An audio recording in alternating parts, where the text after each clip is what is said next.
ఇట్టి సత్యాన్ని సులభంగా మనం గుర్తించవలనన్నా మూడు విధములైనటువంటి యొక్క మంత్రములు అత్యవసరము.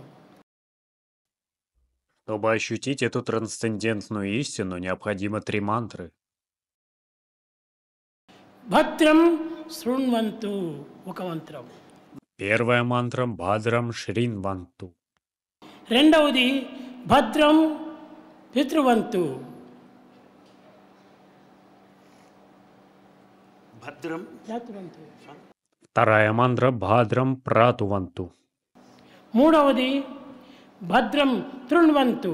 Третья Бадрам Трунванту. ఈ మూడు మంత్రములు మనం ఆచరణలో పెట్టినప్పుడు సాక్షాత్కారమునకు వెతకనక్కర్లేదు.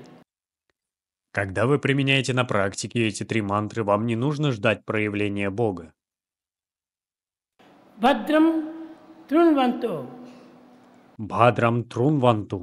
శృణ్వంతు అనగా ఏమిటి? నేను రెండవ రూపము కాదు. Трунванту означает, что я не являюсь второй формой. రెండవ రూపం జగత్తులో లేనే లేదు. Это единственный без второго в этом мире. భద్రం శృణ్వంతు. Бадрам Шринванту. రెండవ వినికిడి నాకు ఏమాత్రము లేదు. Это единственный звук без второго. భద్రం కుర్వంతు. నేను రెండవ పని చేయనక్కర్లేదు. Бадрам Курванту. Мне не нужно предпринимать никаких других действий или деятельности. అనగా ఏ యొక్క సాధనలు నేను చేయనక్కర్లేదు. Это лишь означает, что мне не нужно заниматься никакой духовной практикой.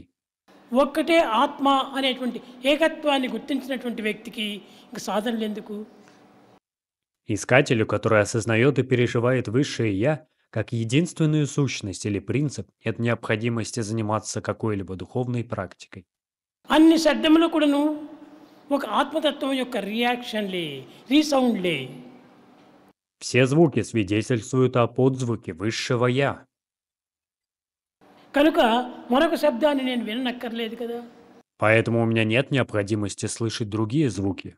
సర్వకర్మల యొక్క సారమే దైవత్వము. Суть всех действий – божественность. భద్రం కుర్వంతు Бадрам Курванту. అనగా దివ్యమైనటువంటి దర్శనము, దివ్యమైనటువంటి సంభాషణ, దివ్యమైనటువంటి యొక్క కర్మలు అన్నీ కూడాను ఒక దైవత్వమునందే ఉంటున్నవి. Это означает, что священный даршан, божественная беседа и священная деятельность воплощены только в Боге.